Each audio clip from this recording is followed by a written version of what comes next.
नमस्कार, आप सभी का स्वागत करती हूं भारत 24 पर। मैं हूं आपके साथ पूर्णिमा मिश्रा और वक्त है दहाड़ का। एक और पुराने कानून पर मोदी सरकार ने हंटर चला दिया। केंद्र ने सरकारी कर्मचारियों को संघ से दूर रखने वाला फैसला पलट दिया है। 1966 में इंदिरा सरकार ने यह आदेश जारी किया था, जिसे मोदी सरकार ने पलट दिया। अब इसे लेकर सियासी संग्राम तेज हो चुका है। पूरा का पूरा विपक्ष मोदी सरकार और बीजेपी पर हमला बोल रहा है। ओवैसी ने इसे हिंदू राष्ट्र की तरफ अगला कदम बताया तो कांग्रेस पार्टी भी भड़की हुई है। इंदिरा सरकार का फैसला पलटकर पीएम मोदी ने एक तीर से दो शिकार किए। एक तरफ कांग्रेस को झटका दिया तो दूसरी तरफ संघ को खुश करने वाला आदेश दिया। 58 साल पहले इंदिरा सरकार ने सरकारी कर्मचारियों को आदेश दिया था कि इसके तहत कोई भी सरकारी मुलाजिम संघ के कार्यक्रमों में नहीं जा सकता था। हालांकि 1977 में जनता पार्टी की सरकार ने यह फैसला पलट दिया था, लेकिन जैसे ही 1980 में इंदिरा की वापसी हुई, वैसे ही दोबारा इस आदेश को प्रभावी कर दिया गया। लेकिन अब एक बार फिर से मोदी सरकार ने इस फैसले को पलट दिया है, जिसके बाद सियासी घमासान और तेज हो चला है। दहाड़ में आज इसी मुद्दे पर करेंगे चर्चा, जानने की कोशिश करेंगे कि क्या इंदिरा सरकार का आदेश सही था या फिर क्या वो आदेश मौलिक अधिकारों का हनन था। तमाम सवालों के जवाब भी तलाशेंगे, लेकिन उससे पहले इस मुद्दे पर कैसे सियासत गरमाई है, देखिए वार पलटवार। ये बीजेपी की एनडीए की सरकार ये परमिट कर रही है कि गवर्नमेंट सर्वेंट्स आरएसएस के एक्टिविटीज़ में हिस्सा ले सकते हैं। तो ये मैं समझता हूँ ये बिल्कुल गलत है, क्योंकि आरएसएस का जो मेंबर का ओथ होता है, पहले तो मराठी में था, बाद में उन्होंने उसको संस्कृत में किया, फिर थोड़ा अमेंडमेंट्स किए। वो ओथ आपको कहता है कि वो भारत की डाइवर्सिटी को, प्लुरलिज्म को नहीं मानते। वो तो हिंदू राष्ट्र के ऊपर कसम खाते हैं। तो जो हिंदू राष्ट्र के ऊपर कसम खाता वो तो इंडियन नेशनलिज्म के खिलाफ बात कर रहा है। तो आखिरी समय सांप्रदायिक राजनीति को जिंदा रखने के लिए, और ये तो बड़े सेंसिटिव चीज़ है कि अगर अधिकारी सेंसिटिव पोस्ट पर जाएगा और उसका व्यवहार आचरण किसी संस्था से या पॉलिटिकल पार्टी के माध्यम से उसका किया जाएगा, वो तो हम उत्तर प्रदेश में देख ही रहे हैं, हर दिन देख रहे हैं कि अधिकारी किस तरीके से पॉलिटिकल पार्टी का जो काम है वो कर रहे हैं। मैंने आपसे कहा कि सांप्रदायिक राजनीति फड़फड़ा रही है आखिरी वक्त दिया का। ये सांप्रदायिक राजनीति ऐसे ही जाएगी, जनता समझ चुकी है इन बातों को। देखिए, आरएसएस एक विचारधारा है और उस विचारधारा से असहमति देश के अंदर बहुसंख्यक है। मतलब मेजोरिटी के अंदर 70% से ज़्यादा लोग आरएसएस के विरोधी हैं, और इस स्थिति में ये बात कहना तो बड़ा दुर्भाग्यपूर्ण है। वो तो पहले से थे, अब ओपन हुआ है, अब ओपन हुआ है। वो तो पहले से थे। कौन कहता है पहले से नहीं थे? कितने अधिकारी कहते हैं कि मैं संघ की शाखा में जाता हूँ, मैं संघ से जुड़ा हुआ हूँ। वो पहले पिछले दरवाजे से थे, अब सामने से हैं। भाई सरकार है, कुछ ही कर लो।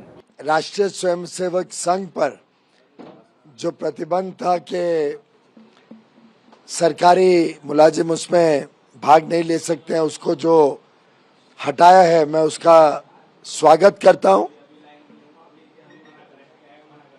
जो निर्णय कांग्रेस पार्टी ने राजनीतिक कारणों से लिया था, उसका हटना एक स्वागत का निर्णय है। बहुत ही स्वागत योग्य कदम है। धन्यवाद मोदी सरकार, धन्यवाद एनडीए सरकार जिन्होंने वो बैन हटाया। आरएसएस एक सांस्कृतिक सामाजिक संस्था है।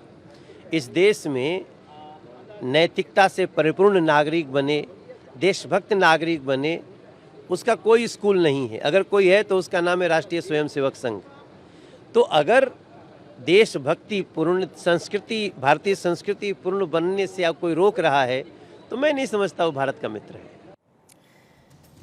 तो आइए दहाड़ में कुछ सवालों का जिक्र कर लेती हूं, जिसके आसपास आज की रहेगी चर्चा। पहला सवाल यही कि क्या संघ को खुश करने के लिए यह बैन हटाया गया। दूसरा सवाल यह कि क्या तत्कालीन इंदिरा सरकार का आदेश मौलिक अधिकारों का हनन था। तीसरा, क्या सरकारी कर्मचारियों पर केंद्र का फैसला सियासी है, राजनीति से प्रेरित है। चौथा यह कि संघ की शाखा में जाने वाले सरकारी कर्मचारी गलत कैसे हैं। और पांचवा यह कि क्या आरएसएस विरोध के चलते आदेश के खिलाफ है विपक्ष। आज इसी को समझने की कोशिश करेंगे। बीजेपी के प्रवक्ता प्रमोद स्वामी हमारे साथ मौजूद हैं, कांग्रेस के प्रवक्ता आकाश यादव इस वक्त हमारे साथ मौजूद हैं, समाजवादी पार्टी के प्रवक्ता अखिलेश कटियार इस वक्त हमारे साथ हैं। अब से थोड़ी देर बाद AIMIM के प्रवक्ता आदिल हसन भी हमारे साथ जुड़ेंगे। प्रोफेसर विवेक सिंह RSS के विचारक इस वक्त हमारे साथ मौजूद है और स्टूडियो में राजनीतिक विश्लेषक के तौर पर रमनीश वत्स जी इस वक्त मौजूद हैं। सबसे पहले चर्चा की शुरुआत करने से पहले एक मिनट के ओपनिंग स्टेटमेंट का सर टाइमर रहेगा, इसीलिए चाहूंगी कि 1 मिनट तक सीमित रखेंगे आप लोग अपने ओपनिंग स्टेटमेंट को। और शुरुआत आकाश यादव आप ही के साथ करती हूं। कई लोग हैं जो सरकार के इस फैसले को लेकर धन्यवाद दे रहे हैं, कह रहे हैं कि बहुत सराहनीय फैसला है, लेकिन पूरा का पूरा विपक्ष इसकी आलोचना कर रहा है। सबसे पहले आलोचना करने की वजह विपक्ष की आखिर क्या है? देखिए, मोदी सरकार हिंदुस्तान का तालिबीकरण और सांप्रदायिकरण करने की ओर अग्रसर हो रही है। दूसरी बात, कांग्रेस जो हमेशा आरोप लगाती है कि ये संविधान को बदलना चाहते हैं, डॉक्ट्रिन ऑफ बेसिक स्ट्रक्चर को इसको हाथ लगाया जा रहा है। मैं इसके ऊपर स्पष्ट रूप से आगे आऊंगा, आपने 1 मिनट का मेरे को चांस दिया है, तो मैं आपको अगर वक्त है तो मैं कुछ चीजें रखना चाहूंगा। आर्टिकल 309 और 311 के तहत सरकारी यूपीएससी की हो या गवर्नमेंट के जितने भी एम्प्लॉय हो उनको लिया जाता है, जो संविधान के तहत किया जाता है, क्या अनुच्छेद के हिसाब से किया जाता है। तो डॉक्ट्रिन ऑफ बेसिक स्ट्रक्चर हमारा जो कहता है कि India is sovereign socialist secular democratic republic committed to the justice equality and liberty, कहीं ना कहीं इसको हाथ लगाने की बात हो रही है। और 1966 में जब कांग्रेस सरकार ने इस पर प्रतिबंध लगाया था, आफ्टर 1948 गांधी हत्या के बाद जब इन्होंने माफी मांगी थी, उसके बाद 1966 में ये जमात इस्लामी और आरएसएस रिलीजियस बेस पे, धार्मिक बेस पे इस पे बंधन लाया गया। और कोई भी धार्मिक संगठन हो इसको गवर्नमेंट का एम्प्लॉय उसका ये नहीं हो सकता, ये देश का संविधान कहता है। ठीक है सर। जादव साहब आगे इसको आप और एलाबोरेट कीजिएगा, लेकिन उससे पहले प्रमोद स्वामी आपके पास आते हुए, क्योंकि विपक्ष ये कह रहा है कि क्योंकि संविधान बदलने की मंशा आपकी अधूरी रह गई, इसीलिए ये फैसला लेते हुए बैकडोर से आप संघ की सरकार में एंट्री कराना चाहते हैं, जो कि पूरी तरीके से असंवैधानिक है। इसको लेकर बीजेपी का जवाब क्या है? असंवैधानिक है ये आप कैसे कह सकते हैं? असंवैधानिक अगर होता तो ये पास ही नहीं होता। तो संविधान जो अधिकार एक सरकार को, चुनी हुई सरकार को जो संविधान अधिकार देता है, उस अधिकार के तहत ये निर्णय लिया गया है। और इंदिरा जी ने जो निर्णय लिया था एक समय में बैन करने का, वो मौलिक अधिकारों का हनन था। फिर जब जनता पार्टी आई तो उसने उनके उस ऑर्डर को कैंसिल किया, और फिर इंदिरा जी आने के बाद में उन्होंने फिर उसको लागू किया। तो राष्ट्रीय स्वयंसेवक संघ जो है, इसके पहले ओवैसी साहब का भी आपने जो स्टेटमेंट दिखाया उसमें वो कहा कि वो संघ में ओट ली जाती है कि और वो लोग डाइवर्सिटी पे विश्वास नहीं कर सकते, वो नहीं करते। ये बिल्कुल सरासर झूठ है। संघ में ऐसी कोई ओट नहीं ली जाती। और वहां तो जो है वो भारत माता का वहां पूजन होता है, भारत माता का वंदन होता है, भारत माता की आराधना होती है। और राष्ट्र के प्रति कैसे हम समर्पित भाव से राष्ट्र के प्रति समर्पण कर करके राष्ट्र के उत्थान में किस तरह से हम योगदान दे सकते हैं, देश के उत्थान में किस तरह से योगदान दे सकते हैं, इसकी वहाँ शिक्षा दी जाती है। तो इसमें मेरे ख्याल से इसमें कोई गलत नहीं है। ठीक है, आपके हिसाब से असंवैधानिक नहीं है। ठीक है सर। अखिलेश कटियार साहब आपके पास आते हुए, ये क्यों आप लोग कह रहे हैं कि ये अवसरवादिता है इस सरकार की? ये क्यों कह रहे हैं कि बैकडोर से एंट्री दिलाना चाहता है आरएसएस को ये सरकार? और ये क्यों कह रहे हैं कि आरएसएस को अपीस करना चाहती है बीजेपी, इसीलिए ये फैसला इनकी तरफ से लिया गया है? किसी भी विचारधारा को आप किसी में शामिल होने से कैसे रोक सकते हैं? और अगर कोई सरकारी कर्मचारी आरएसएस का हिस्सा बनता है तो वो गलत कैसे हो सकता है? बीजेपी की सरकार सरदार वल्लभ भाई पटेल जी की मूर्ति पूरी दुनिया में सबसे बड़ी मूर्ति बनाती है और उनके बताए हुए रास्ते पे चलने से मना करती है। सरदार पटेल जी ने आरएसएस पे पहली बार बैन लगाया था और उन्होंने कहा था कि ये संस्था देश के लिए ठीक नहीं है, इनके द्वारा लिए गए फैसले और इनकी जो शिक्षा दीक्षा है वो देश के लिए अच्छी नहीं है।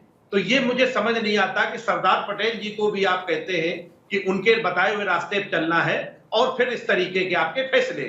मेरे नेता माननीय अखिलेश यादव जी ने स्पष्ट कर दिया है कि सांप्रदायिकता की राजनीति दम तोड़ रही है और आरएसएस में जो कर्मचारी शामिल होके जो काम अपने उत्तरदायित्व का निर्वाह करेंगे वो पक्षपातपूर्ण होगा, वो निष्पक्ष नहीं हो पाएगा, और जो उन्होंने संविधान की शपथ लेके जनता की सेवा करने की जो प्रतिबद्धता है वो वन साइडेड हो जाएगी। हम ये मानते हैं कि जो भारतीय जनता पार्टी और सरकार के बीच में मतभेद था वो दूर करने की कोशिश है, लेकिन इसकी कीमत अल्टीमेटली जनता चुकाएगी।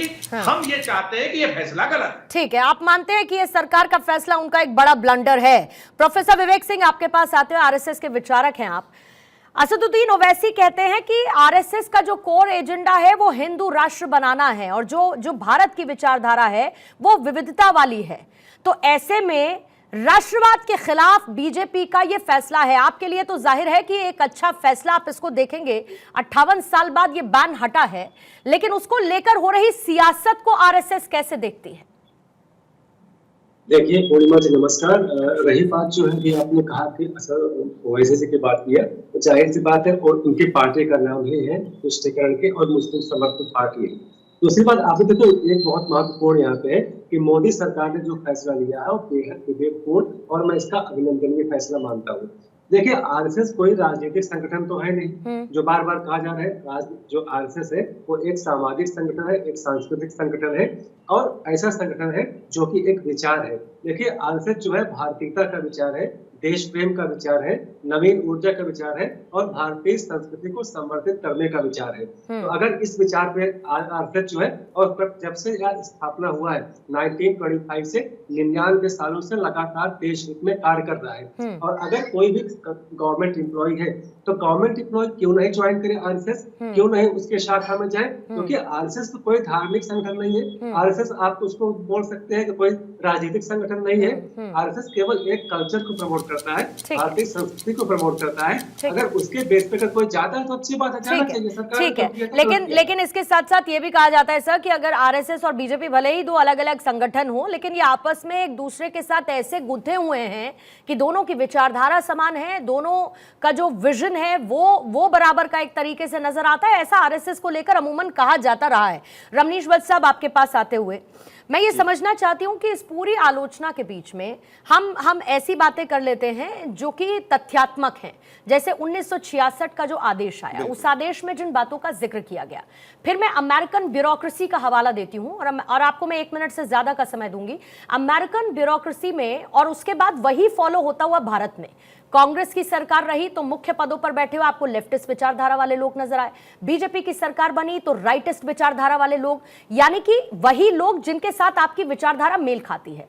क्या आरएसएस पर बैन हटाना इस चीज को बढ़ावा देना है, और इसके बढ़ावा देने के साथ इसके पॉजिटिव और नेगेटिव इंपैक्ट्स क्या हैं जो दूरगामी परिणाम के तौर पर नजर आ सकते हैं?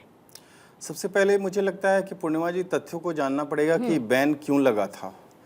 देखिए, मुझे लगता है कि प्रधानमंत्री जी का जो फैसला, अभी मोदी जी का जो फैसला है, मुझे लगता है 2014 में ही आ जाता तो शायद बेहतर होता, क्योंकि आरएसएस के ऊपर कोई ऐसा तर्क नहीं दिया जा सकता कि इसके ऊपर बैन लगाया जाए, सबसे पहली बात। और आरएसएस है क्या? राष्ट्रीय स्वयंसेवक संघ की बात करें तो व्यक्ति निर्माण की बात होती है, वहाँ पे समाज निर्माण की बात होती है, राष्ट्र निर्माण की एक प्रयोगशाला के रूप में हम आरएसएस को हम जानते हैं। और दूसरी बात है कि देखिए, राजनीतिक संगठन नहीं होने के बावजूद भी 1966 में पूर्व प्रधानमंत्री सरदार वल्लभ भाई पटेल के बाद दूसरी बार जब प्रतिबंध लगाया जाता है तब, तो क्यों लगाया गया भाई? वो भी देखिए कि काउ स्लॉटर जो था, गौ हत्या के विरोध में जो मूवमेंट उस समय हो रहा था, उसके विरोध को दबाने के लिए ये गोलियां चलवा देती हैं साधुओं के ऊपर। साधुओं के ऊपर सितंबर 1966 में जो गोलियां, और वो भी संसद के सामने इंदिरा गांधी पूर्व प्रधानमंत्री गोलियां चलवा देती हैं। इस विरोध को, इस मूवमेंट में जो आग की तरह जो पूरे देश में फैल न जाए, उसको दबाने के लिए आरएसएस के ऊपर इन्होंने प्रतिबंध लगा दिया, क्योंकि आरएसएस में घर घर जाएगी और इसका प्रचार करेगी। इस चीज को इन्होंने दबाने के लिए प्रतिबंध लगा दिया। और दूसरी बात आती है कि प्रतिबंध आपने आरएसएस के ऊपर लगाया, लेकिन आप पीछे जानते हैं यदि, तो केशव हेडगेवार जो थे, तो केशव हेडगेवार तो कांग्रेस के कार्यकर्ता हुआ करते थे। फिर बात करते हैं कि आरएसएस के कार्यक्रम में आप देखिए कि वो तमाम जो है कांग्रेस के प्रमुख नेता गए हुए हैं। सबसे पहली बात करते हैं राष्ट्रपति महात्मा गांधी। आप देखिए कि 1934 की बात करें चाहे 1947 में, और प्रधानमंत्री खास करके जो हमारे राष्ट्रपिता महात्मा गांधी हैं वो तो आरएसएस के बहुत बड़े प्रशंसक थे इस रूप में, क्योंकि उन्होंने देखा है। नौकरशाही की बात हो रही है ना, नौकरशाही की बात हो रही है ना, नौकरशाही की बात हो रही है कि वो उनके कार्यक्रमों का हिस्सा बन पाएंगे। आप इससे सोचिए कि कॉन्फ्लिक्ट ऑफ इंटरेस्ट की कितनी संभावना इसमें बनती है। अच्छा, ये बनती है या नहीं बनती है? नहीं, यहाँ पे यही वजह रही कि जयराम रमेश को कहना पड़ा कि अब ब्यूरोक्रेसी निक्कर में आएगी। हालांकि इनको उस निक्कर से बहुत समस्या है, वो एक अलग बात है, लेकिन फिर भी उसको लेकर फिर राजनीति तो हो रही है। लेकिन मुझे लगता है विरोधाभास तो वहां दिखता है ना पूर्णिमा जी, विरोधाभास तो वहां देखा जाएगा कि ये राजनीतिक संगठन तो कोई है ही नहीं। यहाँ पे जब हम बात करते हैं राष्ट्र की, देखिए असदुद्दीन ओवैसी को बिल्कुल दिक्कत हो सकती है, क्योंकि उनका प्रेम तो हमास के लिए प्रेम दिखता है, उनका प्रेम तो फलस्तीन के लिए दिखता है कि संसद में आप शपथ लेने जाते हैं और फलस्तीन का नारा लगाते थे, भारत माता की जय आप कहेंगे नहीं, वंदे मातरम आप कहेंगे नहीं, लेकिन आपको यहाँ पे आरएसएस से आपको बहुत दिक्कत हो जाती है। कांग्रेस पार्टी की बात करें, राहुल गांधी को दिक्कत हो सकती है, लेकिन इंदिरा गांधी ने भी तारीफ करी थी। इंदिरा गांधी ने खुद उद्घाटन किया था 1977 में। 1977 में एक नाथ रानाडे जो थे उनके स्वयंसेवक, उन्हीं के आप विवेकानंद मेमोरियल में उद्घाटन करने भी जाती हैं। और समय समय पर नेहरू जी से लेकर के इंदिरा गांधी जी से लेकर के ये तमसरपल्ली राधाकृष्णन की बात करें, चाहे हम ये क्या कहते हैं जगजीवन राम की बात करें, प्रणब दा की बात करें, ये तमाम वो जो नेता हैं सब के सब जो है गए। तो कांग्रेस की विचारधारा में ऐसे बहुत सारे कांग्रेसी भी हैं कि भीतर वो देखे आरएसएस का समर्थन करते हैं। ठीक है, आरएसएस का समर्थन इसलिए करते हैं कि आरएसएस सबसे पहली बात वो सांस्कृतिक संगठन है, वो सिर्फ राष्ट्र निर्माण की बात करती है, यहाँ पे राजनीति से उसका कोई संबंध ही नहीं है। ठीक है, कहने में या होने में वाकई में। आकाश यादव जी, जल्दी से जवाब लूंगी आपका इस समय, क्योंकि बीजेपी ये कह रही है कि एक असंवैधानिक आदेश आपकी सरकार द्वारा दिया गया था जिसको अब मोदी सरकार ने वापस ले लिया है। देखिए पूर्णिमा जी, रमणीश वस्ती में ही विरोधाभास है उनके खुद के स्टेटमेंट में। 1948 में जो बंदी आई थी वो गांधी हत्या के बाद सरदार वल्लभ भाई पटेल ने 1966 में जो रिजोल्यूशन आया उसमें ये अकॉर्डिंग टू कॉन्स्टिट्यूशन लाया गया, वो जमाते इस्लामी पे भी था और आरएसएस पे भी था। जो संगठन धार्मिक आधार पर चल रहे हैं उनके ऊपर गवर्नमेंट के एम्प्लॉइज को लाने के लिए आर्टिकल का जो 309 और 3011 के तहत जो आर्टिकल के तहत वो आते हैं उनके तहत उनकी भर्ती हुई है, तो वो लोग जा नहीं सकते। अब आप बोल रहे हैं कि व्यक्ति स्वातंत्र की बात है, तो किसने रोका है? तो आज ऑब्जेक्शन ये है कि सरकार द्वारा उसको हटाना और उसका जीआर निकालना, इसकी राजनीति मोदी जी कर रहे हैं। अगर किसी को आरएसएस के अंदर जाना है, उस विचारधारा से प्रेरित है, ये अपना अपना व्यक्ति स्वतंत्र है, उससे किसी को विरोध होने की जरूरत नहीं है। लेकिन इसका जीआर निकालकर आप थोप रहे हैं, आप एक विचारधारा को ब्यूरोक्रेसी के माध्यम से, जो ब्यूरोक्रेसी पूरे देश के संविधान को इंप्लीमेंट करती है, इस देश के 140 करोड़ लोगों के हित की यादव साहब, आप तो ऐसे कह रहे हैं कि जितने भी एम्प्लॉइज हैं जो ब्यूरोक्रेसी उनको पकड़ के ले जाएंगे आरएसएस के कार्यक्रम में। देखिए एक तरीके से गवर्नमेंट का आदेश निकलना, नहीं आदेश ये थोड़ी है कि आप जाइए, आप आदेश ये है सर कि जो बैन लगा था हम उस बैन को हटा देते हैं। ये इन्फ्लुएंस लगाने की जरूरत क्यों पड़ती है किसी की? तो फिर बैन लगाने की जरूरत आपको जैसे पड़ी, इनको बैन हटाने की जरूरत पड़ी सर ना। आप ये समझिए कि कोई किसी को कॉलर पकड़ के थोड़ी लेके जा रहा है कि चलो चलो आरएसएस के कार्यक्रम में शामिल हो। आप समझ के लीजिए, बात वही हो गई है। लेट मी फिनिश मी।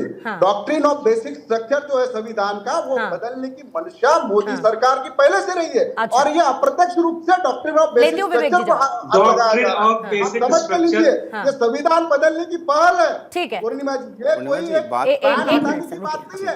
1966 का बैन ये संविधान के तहत था, आप ये समझ के लीजिए।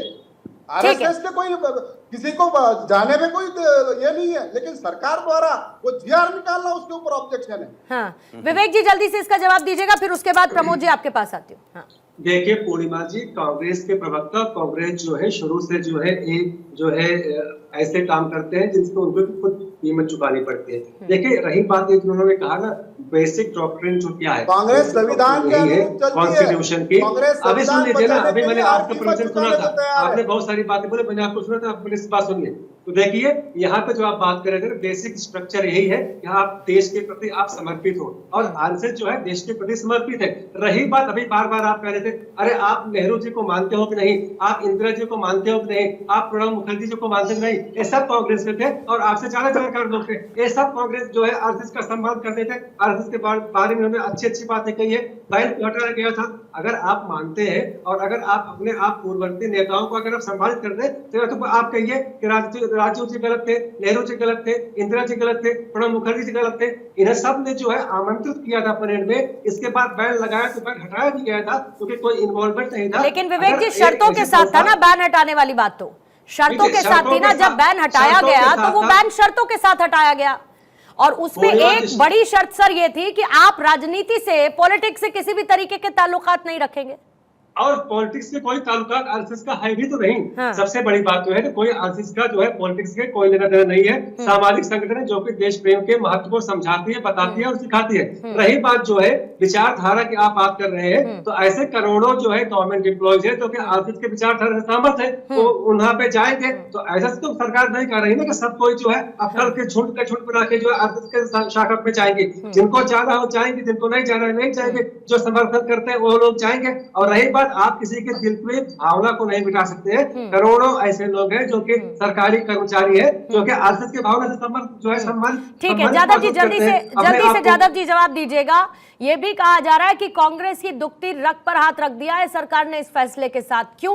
क्योंकि आपको आरएसएस का विरोध करने में बहुत मजा आता है, नापसंदगी है आपकी आरएसएस को लेकर। पूर्णिमा जी, मैं विवेक सिंह जी का पहले जवाब। हाँ, आप बोल रहे हैं कि आरएसएस कोई पॉलिटिकल इससे जुड़ी हुई नहीं। मोहन भागवत जी ने विज्ञान भवन में अभी हाल ही में एक 5-6 महीने ही पहले कहा है कि भाजपा को संगठन मंत्री आरएसएस देता है और भाजपा उसको मांगती है। अप्रत्यक्ष रूप से उसका संगठन आरएसएस चलाती है, पूरा देश जानता है। अब जितने भी आप बिल्ली वो दूध पीती है और आंख मूंद के पीती है और लोग देखते नहीं है, ये विवेक सिंह जी, इस तरीके से देश नहीं चलने वाला। विषय आरएसएस का। अरे आपके राहुल गांधी ऑक्सफोर्ड से पढ़े थे, तो ऑक्सफोर्ड यूनिवर्सिटी कांग्रेस के होते। कोई भी आरएसएस का आदमी जो है प्रधानमंत्री बन सकता है। नरेंद्र मोदी जी प्रधानमंत्री बन गए, अटल बिहारी वाजपेयी प्रधानमंत्री बन गए। आपके जो आपके राहुल गांधी जी ऑक्सफोर्ड से पढ़े हैं, तो क्या कैंब्रिज ऑक्सफोर्ड से पढ़ने वाले जब कांग्रेस हो गए हैं तो कोई भी कहीं पे जा सकता है, उसमें क्या दिक्कत है? विवेक सिंह जी, अटल बिहारी वाजपेयी भी इस देश के पंतप्रधान थे, उनकी भी सरकार थी, तब भी यह प्रतिबंध कायम था क्योंकि अटल बिहारी वाजपेयी इस देश के संविधान को मानते थे। 1967 का बंद प्रतिबंध इंदिरा जी ने संविधान के अनुरूप लाया था। आप जवाहरलाल नेहरू। अच्छा, प्रमोद जी से जवाब ले लें, प्रमोद जी से जवाब ले लें। प्रमोद जी इसको लेकर जवाब देना चाह रहे हैं। और इसी बीच में आदिल हसन, एआईएमआईएम के प्रवक्ता, वो भी हमारे साथ जुड़ चुके हैं। आदिल साहब, आपका भी स्वागत करती हूँ, लूंगी आपसे प्रतिक्रिया, लेकिन पहले प्रमोद स्वामी जी आपका। पूर्णिमा जी, अभी अजय जी ने कहा कि मोहन भागवत जी ने कहा कि बीजेपी में जो ऑर्गेनाइजिंग जनरल सेक्रेटरी होता है वो संघ का होता है।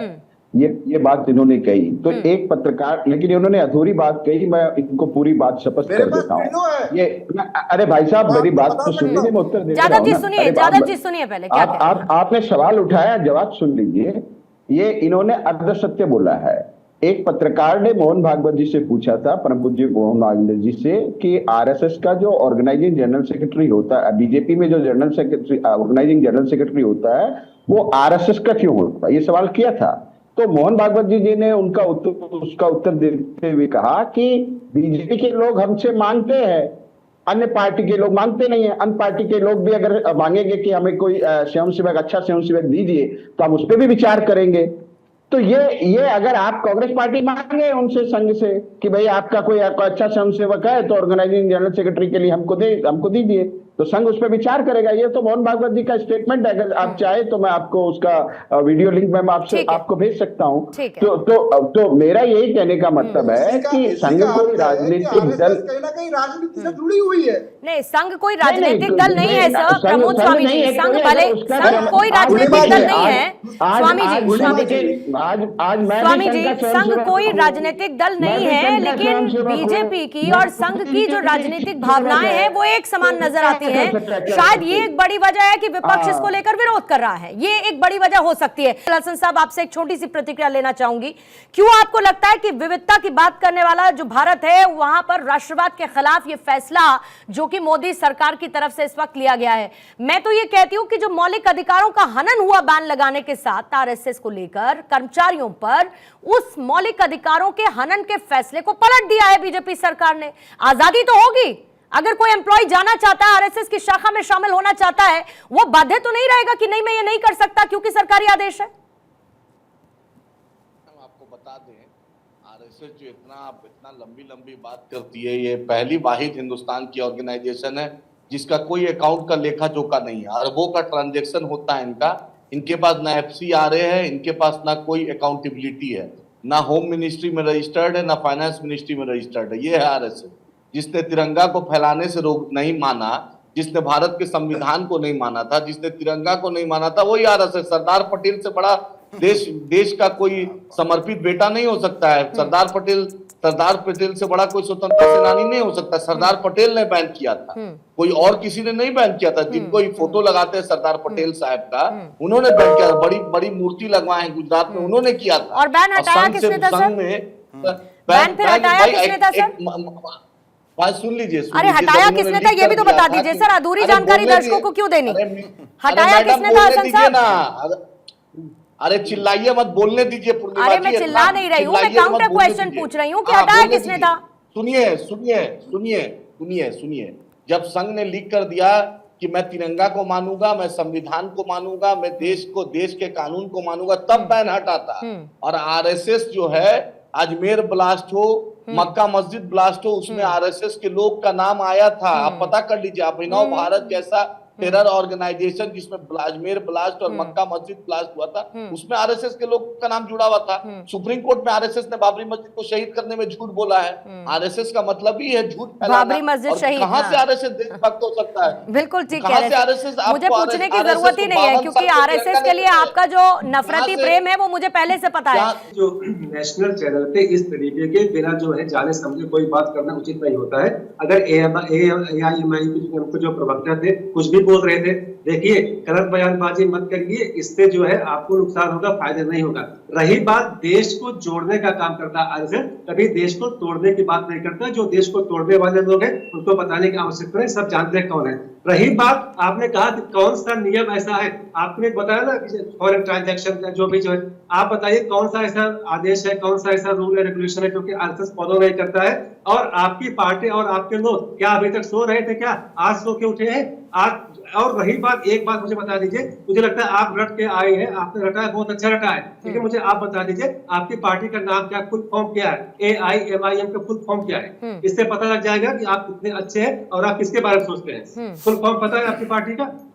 नहीं पता ही होगा सर, प्रवक्ता पता ही होगा, प्रवक्ता है, क्यों नहीं पता होगा उनको फुल फॉर्म? सर पता ही होगा, प्रवक्ता है तो पता ही होगा ना उनको फुल फॉर्म।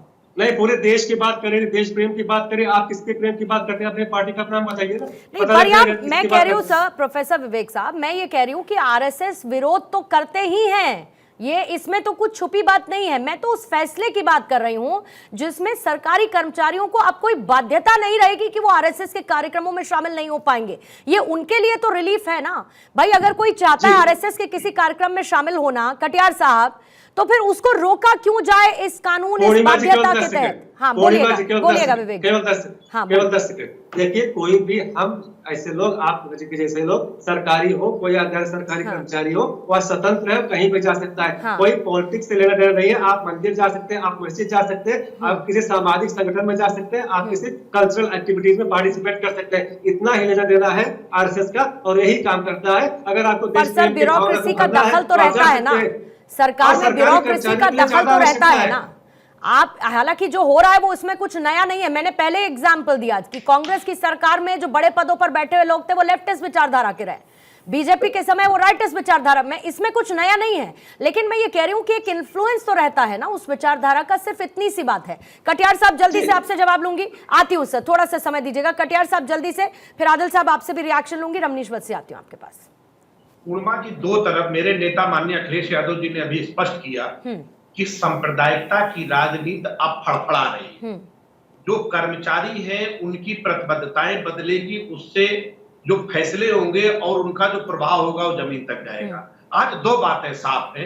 एक तरफ है 52 साल तक आरएसएस ने अपना तिरंगा झंडा वहां नहीं फहराया, लोकतांत्रिक संविधान में उनकी आस्था नहीं है। आपकी पार्टी को, नेता को तो भाई साहब ये नहीं पता है कि आरएसएस जो है विवेक साहब, आप अपना स्टेटमेंट देखिए, आप स्टेटमेंट सुनिए अपनी पार्टी के नेता का। उन्होंने आरएसएस को राजनीतिक पार्टी का, राजनीतिक पार्टी कोई सिंबल है। ठीक है विवेक जी, पहले बात सुन लीजिए। विवेक जी पहले बात सुन लेते हैं, बात सुन लेते हैं सर, फिर काउंटर रख दीजिएगा उसके बाद, पहले बात सुन लेते हैं। बोलिएगा सर। पूर्णिमा जी, एक तरफ वो लोग हैं जो संविधान को मानने वाले हैं, एक तरफ वो लोग हैं जो संविधान में जिनका कोई भरोसा नहीं है, जिनका तिरंगे के प्रति सम्मान नहीं है। दूसरी तरफ वो लोग हैं जो गांधी के हत्यारे हैं। हम हैं जो गांधी को सम्मान देते हैं, उनकी अहिंसा को मानते हैं और लोकतांत्रिक भावनाओं जिनके जमीन को उतारते हैं। एक तरफ वो लोग हैं छुआछूत, अंधविश्वास, पाखंड और चमत्कार को जमीन को उतारना चाहते हैं। हम लोग विज्ञान और संविधान को जमीन को उतारना चाहते हैं। मेरे नेता माननीय अखिलेश यादव जी ने साफ कहा कि ये जो संगठन है, ये जो भारतीय जनता पार्टी की सरकार है, ये संविधान विरोधी है। ये संविधान को खत्म करके आरएसएस का संविधान लाना चाहती है और बीजेपी अपने एजेंडे पे आ रही है। क्योंकि आरएसएस वो संगठन है जिसका संविधान में निष्ठा नहीं है, जिनकी अपनी कोई गाइडलाइन नहीं है। उस तरीके की जातीयता को बढ़ावा देना, छुआछूत, अंधविश्वास को बढ़ावा देना, हिंसा को बढ़ावा देना, और अगर गांधी को मारने वाले लोग भी अगर उस तरीके से मान्यता पाएंगे तो देश किधर जाएगा, ये अब देश को तय करना है, जनता को तय। ठीक है रमनीश साहब, क्योंकि संविधान को खत्म कर देगी बीजेपी, ये आरोप लगते रहे। अब ये कह रहे हैं कि आरएसएस की, क्योंकि संविधान में कोई भावना ही नहीं है, संविधान में कोई विश्वास नहीं है, बैकडोर से ये आरएसएस की एंट्री करवा के अपने एजेंडे को पूरा करना चाहते हैं। सबसे पहली बात पूर्णिमा जी, देखिए योगी सरकार ने अभी जो कांवरियों के लिए फैसला लिया है तो इसमें कोई बाध्यता तो है ही नहीं, और इसमें ये भी ठीक है, इसमें बाध्यता नहीं है। यहाँ पे भी तो यही मैं कहना चाह रहा हूँ कि वहां पे भी बाध्यता नहीं है। हिंदू मुसलमान सबको कहा गया कि बोर्ड पे आप अपना नाम लिखिए, लेकिन यहाँ पे भी तो सरकारी कर्मचारी के लिए बाध्यता तो है ही नहीं कि आप जाइए या ना जाइए, आपकी इच्छा पे ऊपर है। यहाँ पे किसी भी तरह का कंपल्सन तो नहीं है कि सरकारी कर्मचारी आरएसएस के कार्यक्रम में जाएंगे। जब कोई सरकारी कर्मचारी सरकार की नौकरी में जाता है तो एक मैनुअल होता है उनका, उस मैनुअल के पॉइंट्स पता है आपको क्या क्या रहते हैं? देखिए पता है आपको उसके पॉइंट्स क्या क्या रहते हैं? आप कह रहे हैं, आप ये कह दीजिए या तो कि अब वो मैनुअल भी बदल दिया जाएगा। क्या मुझे लगता है सबसे पहली बात है पूर्णिमा जी, आप ही क्लियर कर दिए, क्या मैनुअल चेंज हो गए हैं? क्या उसमें बाध्यता इस तरह की रखी गई है? क्या सरकारी कर्मचारी जाएंगे ही जाएंगे? नहीं, अभी तक के मैनुअल में ये था कि नहीं जाएंगे। मैं वही कह रही हूँ कि या तो फिर मैनुअल बदल जाएगा। यही बात है, अभी जो चीजें नहीं हुई है उसके ऊपर तो चर्चा हमें करना ही नहीं चाहिए। सबसे पहली बात, एक ही बात फिर से आती है दोबारा, सरकारी कर्मचारी के लिए कोई बाध्यता नहीं है। और बार बार देखिए, आदिल हसन जैसे लोग यहाँ पे प्रवचन ज्ञान दे रहे हैं जातीयता के ऊपर। अभी इन्होंने क्या कहते हैं, सपा के प्रवक्ता ने ज्ञान दे दिया, अरे जिसकी राजनीति जाति के ऊपर है भाई, वो जाति के ऊपर, जातीयता के ऊपर कैसे किसी तरह का प्रवचन दे सकती है? और पूरा देश जानता है, ऑल इंडिया मजलिसे इत्तेहादुल मुस्लिमीन, जिसकी एक ही सिर्फ है कि वो मुसलमानों के लिए राजनीति करती है, उसके अलावा उसकी कोई राजनीति का अस्तित्व ही नहीं है। वो यहाँ पे प्रेम की बात करे, भाईचारा की बात करे, सौहार्द की बात करे तो अटपटा सा लगता है। हमने सबने देखा ना कि पूरी दुनिया ने जान लिया कि किस तरह का प्रेम हमास के लिए, चाहे फिलिस्तीनियों के लिए प्रेम दिखा असदुद्दीन ओवैसी का। और यहां पे आप देखिए कि राहुल गांधी का ही देखिए, राहुल गांधी ने आरएसएस की तुलना किससे की थी? मिस्र के एक ब्रदरहुड आतंकी संगठन से। आप बताइए, पूरा देश जानता है, जैसा कि मैंने पहले भी कहा था, सिर्फ और सिर्फ आरएसएस राष्ट्र निर्माण की बात करता है। आप कोई भी पार्क में चले जाइए, गली मोहल्ले में, हर जगह आप चले जाइए, वहां पे एक आरएसएस का एक भगवा झंडा मिलेगा। वहां पे जितने भी युवक वहां पे आरएसएस की चर्चा करते हुए नजर आएंगे, राष्ट्र निर्माण की बात करेंगे, सिर्फ समाज निर्माण की बात करेंगे। कभी भी देश को तोड़ने की बात आरएसएस ने नहीं की है। लेकिन ये तमाम सियासी दल जो है, जिनको खटक रहा है कि सरकारी कर्मचारी कहीं ना कहीं जो बीजेपी के पक्ष में न चला जाए, इस तरह की भ्रांतियां पैदा करने की कोई जरूरत ही नहीं है। जैसा कि मैंने बार बार मैं कहा, यहां पे कोई भी किसी तरह की बाध्यता नहीं है। हाँ, लेकिन बात आती है राष्ट्र निर्माण की, तो वो सरकारी कर्मचारी भी इसी देश के, इसी राष्ट्र के। आपको जितना प्रेम दिखाना है फिलिस्तीन के लिए दिखाइए, हमास के लिए दिखाइए, क्या कहते हैं, लश्कर तैयबा के लिए जितना दिखाना है इनको दिखाइए, जैसे मोहब्बत के लिए दिखाइए। लेकिन हमारा प्रेम तो सिर्फ और सिर्फ राष्ट्र के लिए रहेगा, देश के लिए रहेगा, भारत के लिए रहेगा। ठीक है, बहुत सारे आरोप आपने लगा दिया। हसन साहब जल्दी से जवाब दीजिएगा। जाधव जी, प्रमोद स्वामी जी, फिर आ रही हूं मैं आपके पास। आदिल हसन साहब, जो जिसको राजनीतिक विश्लेषक बैठाया आपने, उससे पूछिए कि महात्मा गांधी ने फिलिस्तीन का समर्थन किया था, अटल बिहारी वाजपेयी ने फिलिस्तीन का समर्थन किया था, भारत सरकार ने फिलिस्तीन का समर्थन किया था, नरेंद्र मोदी सरकार ने फिलिस्तीन को एड भेजा है, और हमास कोई प्रतिबंधित संगठन नहीं है, वहां की सरकार में। बोलिए मोदी जी को कि हमास को प्रतिबंध कर दे, इनको जानकारी नहीं है। कोई जाकर अरे बोलने दो ना, अरे यार बोलने दो, आतंकी संगठन है, आतंकी संगठन है ही नहीं, बोलने दो। मैडम किसको ले बोलने नहीं दे रहा है, बोलिए आदिल साहब, बोलिए आदिल साहब, बोलिए। इस नौजवान से पूछिए कि अजहर मसूद को कंधार में मोदी सरकार और भाजपा सरकार ने छोड़ा था जाकर।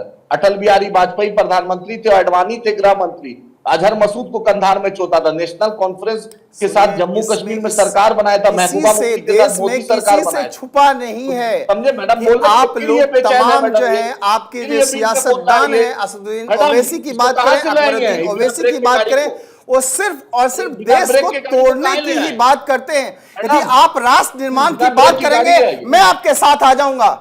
आदिल हसन, असदुद्दीन ओवैसी से जाके कहिए, यदि राष्ट्र निर्माण की बात करेंगे ना, आप ये बताइए कि उसको मैं बार बार इस बात को मैं मुखालफत करूंगा कि असदुद्दीन ओवैसी, आप शपथ लेने के लिए जाते हैं, जय फिलिस्तीन के जगह आप भारत माता की जय के नारे क्यों नहीं लगाते हैं? आपको परहेज क्यों है? मैडम, इस बिना ब्रेक की गाड़ी को चुप कराइए। बोलिए आदिल साहब, बोलिए। बिना ब्रेक की गाड़ी, आदिल साहब, आदिल साहब इधर उधर जाने की बजाय सीधे बात करते हैं ना मुद्दे पर। सर बोलिए। मैम सीधा बोल रहा हूँ, मैम सीधा बोला, बिना ब्रेक की गाड़ी को बोलिए कि जय फिलिस्तीन बोला उन्होंने तो संवैधानिक अधिकार के तहत बोला, पार्लियामेंट ने उसको एक्सेप्ट किया और देश ने एक्सेप्ट किया। ऐसा भारत माता की जय बोलने में दही जम गया था, भारत माता की जय बोलने में दही जम जाता है। जिस देश में तुम रहते हो, लेकिन बात ये है, छोड़िए ना, ओवैसी पर बहस अकेले नहीं है, ओवैसी पर अलग बहस नहीं है ना, ओवैसी साहब पर अलग से बहस नहीं है ना सर। लेकिन ओवैसी साहब का प्रेम, एक सेकंड सर, एक मिनट, आप दोनों चुप हो जाइए, आप दोनों प्लीज चुप हो जाइए। आदिल साहब आप भी रुकिएगा। लेकिन ओवैसी साहब का भी तो प्रेम बहुत ही ओकेजनली जाहिर होता है ना, राष्ट्र प्रेम, राष्ट्रवाद, ये उनको बड़ा ओकेजनली नजर आता है। दिक्कत ये है, व्हाट सूट्स मी, मैं उस वक्त वैसी बात करूंगा। दिक्कत ये है क्योंकि उनकी यही पॉलिटिक्स है। अच्छा थोड़ा सा समय दीजिएगा हसन साहब, थोड़ा सा समय दीजिए प्लीज मुझे, थोड़ा सा सर समय दीजिए मुझे प्लीज। हाँ नहीं, थोड़ा समय दीजिए सर मुझे। प्रमोद स्वामी जी और साथ ही आकाश यादव जी आपके पास आती हूँ। यादव साहब जल्दी से पहले आप अपना काउंटर रखिएगा, फिर प्रमोद जी आपके पास आती हूँ। यादव जी देखिए पूर्णिमा जी, आपने कहा मैडम सब आरएसएस बीजेपी को बुलवा रही है, बोलने नहीं दे रही। नहीं सर, कांग्रेस को भी बुलवा रही हूँ, सपा को भी बुलवा रही हूँ। सुनिए तो सही आप कान खोलकर, आपको तब सुनाई पड़ेगा। मैडम आप बोलने नहीं दे रही है ना, बोलिए मैडम आप बोलने नहीं दे रही है ना। यादव साहब बोलिए। सर आपकी चाय बहुत अच्छी बनी है ना, तो मैं सोचो आप उसको एंजॉय करें एक्चुअली, इसलिए थैंक यू।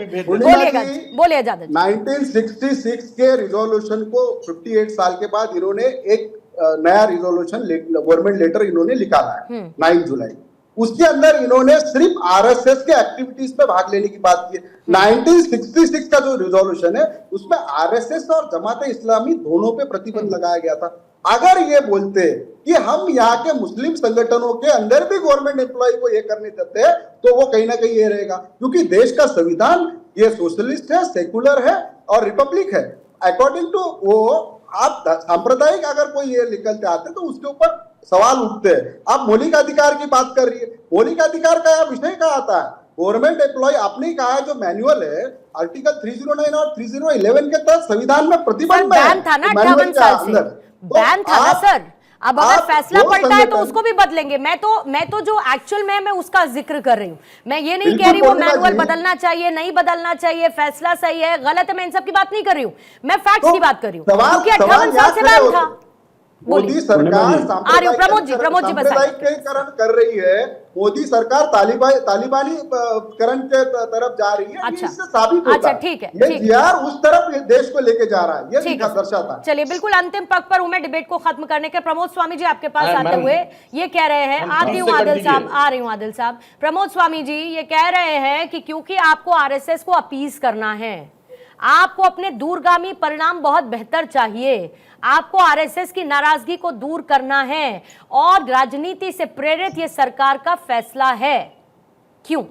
देखिए इसके पहले जो यहाँ ओबीसी साहब की पार्टी के जो प्रतिनिधि बैठे हुए हैं आदिल साहब, वो बड़ी बातें कर रहे थे। मैं उनसे ये पूछना चाहूंगा कि आप संविधान की बात करते हैं और बड़ी बातें करते हैं, लोकतंत्र की बात करते हैं। आप ही की पार्टी के ओबीसी साहब के भाई साहब ने ये कहा था कि 15 करोड़ 100 करोड़ पे भारी पड़ेंगे। आप देश के बहुसंख्यक समाज को चैलेंज करते हैं और उसके बाद में आप अपने आप को सेकुलर बताते हैं, तो ये देश आपके दोहरे चरित्र और चाल चलन को देख रहा है और समझ भी रहा है। दूसरी बात इन्होंने कही सरदार वल्लभ भाई पटेल के बारे में, तो मैं ये कहना चाहूंगा कि सरदार वल्लभ भाई पटेल ने जब 1947 में पार्टिसिपेशन के बाद में जो हिंदुओं पर जो अत्याचार हुआ और वो जब भारतवर्ष में आए और राष्ट्रीय स्वयं सेवक संघ ने उनकी जिस तरह से सेवा की, उस काम की सरदार वल्लभ भाई पटेल ने भी उनकी सराहना की थी। और उन पर गांधी जी की हत्या के बाद में संघ पर बैन लगा और बाद में जब कोई साक्ष्य नहीं मिले संघ की लिप्तता के, तो उन संघ को जब क्लीन चिट मिल गई तो वो बैन उठा लिया गया। तो आप देश को गुमराह नहीं कर सकते। और आप सरदार वल्लभ भाई पटेल की आज बात करते हैं, कांग्रेस की सरकार इतने दिन थी, काहे उनको भारत रत्न नहीं दिया? क्यों उनको जो सम्मान मिलना चाहिए था वो सम्मान उनको नहीं दिया गया? तो हम पे बैन लगाया, लेकिन फिर भी हम सरदार वल्लभ पटेल का हम सम्मान करते हैं और उनकी मूर्ति भी बनाई और भारत रत्न भी बनाया, तो भारत रत्न का अवार्ड भी दिया, लेकिन आपने नहीं किया। और संविधान की हत्या करने वाली बात जो पार्टी है, आपातकाल लगा करके संविधान के तो अक्सर हत्यारे आप लोग हैं। 1975 में इमरजेंसी लगा करके संविधान की हत्या तो कांग्रेस पार्टी ने की थी। ठीक है सर, आपातकाल पर अभी नहीं जाएंगे, फिर वो बहस दूसरी तरफ चली जाएगी। 30 सेकंड का जरा टाइमर रखेंगे। हसन साहब जल्दी से 30 सेकंड का समय आपके लिए सर। मैम इतना पूछ लीजिए, आरएसएस अपने राष्ट्रीय स्वयं सेवक की बात करती है, आज तक कोई दलित, पिछड़ा, अति पिछड़ा, महिला आज तक संघ प्रमुख क्यों नहीं बना? यही मानसिकता, ये तो अपर कास्ट का एक क्लब है। बीच में नहीं प्रमोद जी, बीच में नहीं सर, बीच में नहीं प्रमोद स्वामी जी, बीच में नहीं प्रमोद स्वामी जी, बीच में नहीं, प्लीज सर बोलिए। हसन साहब जल्दी। आज तक मैम दलित, पिछड़ा, अति पिछड़ा, महिलाएं आज तक आरएसएस प्रमुख नहीं बनी। ये तो दिखलाता है ये अपर कास्ट हिंदू का एक क्लब है। ठीक है सर, जो सिर्फ अपने एक अपर कास्ट हिंदू कम्युनिटी को डोमिनेट क्लब बना हुआ है। इसी सिर्फ दिखावा का नाम है राष्ट्रीय। ठीक है, जल्दी से विवेक जी, पीछे Vivek ji closing comments. Upper caste club है ये हिंदू कम्युनिटी। ठीक है, 30 सेकंड का क्लोजिंग है। AIMIM क्यों नहीं बनाया? वो जो अपना राष्ट्रीय अध्यक्ष जो है बना देना चाहिए, वो बहुत बेहतर रहेगा। और रही बात योग्यता और मेरिट भी होते, उसके आधार पे आरएसएस का चीफ बनता है। और लास्ट में बस 10 सेकंड मैं लूंगा। देखिए, आप भी महात्मा गांधी की बात हो रही थी, तो महात्मा गांधी राम को मानते थे, महात्मा गांधी रामराज को मानते थे, और कांग्रेस और समाजवादी पार्टी को इन दोनों को मानना चाहिए। और यही काम प्रसारित करने का काम आरएसएस कर रही है, उनको समर्थन करना चाहिए। ठीक है, कटियार साहब जल्दी से क्लोजिंग कमेंट सर आपसे लूंगी। पूर्णिमा जी, इस समय यह हमारे नेता माननीय अखिलेश यादव जी ने कहा कि जो आरएसएस का जो एजेंडा है वो दलित पिछड़ों के प्रति नफरत है, उनके हक मारना है। अच्छा। चित्पावन ब्राह्मण जो महाराष्ट्र के एक क्षेत्र में पाए जाते हैं, उन लोगों का बनाया हुआ संगठन है जो दलित पिछड़ों के प्रति न सम्मान रखता है, न संविधान के प्रति सम्मान रखता है, न तिरंगे के प्रति सम्मान रखता है। ये लोग मिलके उनके अधिकारों को लूटेंगे और इस देश को गलत दिशा में ले जाएंगे, जिससे ये जनता बर्दाश्त। ठीक है, रमनीश जी आपका क्लोजिंग कमेंट। पूर्णिमा जी, सारा सम्मान जमाते इस्लामी समाजवादी पार्टी के प्रवक्ता को, समाजवादी पार्टी को दिखता है। सबसे पहले उनके जानकारी के लिए मैं बता दूं, सपा के प्रवक्ता के लिए, जमाते इस्लामी जो है वो है एक राजनीतिक संगठन, वो धार्मिक या कोई किसी भी तरह का सांस्कृतिक संगठन नहीं है। देश के पुनरुत्थान में किसी तरह का कोई योगदान नहीं है। और दूसरी बात है कि 1971 में जो होने वाली स्वतंत्रता युद्ध है उसमें पाकिस्तान का समर्थन करने वाली भी जमाते इस्लामी संगठन है। तो जमाते इस्लामी के नाम पे अभी ये कह रहे थे, जमाते इस्लामी और आरएसएस एक ही तरह के एक सूत्र में चलता है, इस तरह की भ्रांतियां पैदा करने की कोशिश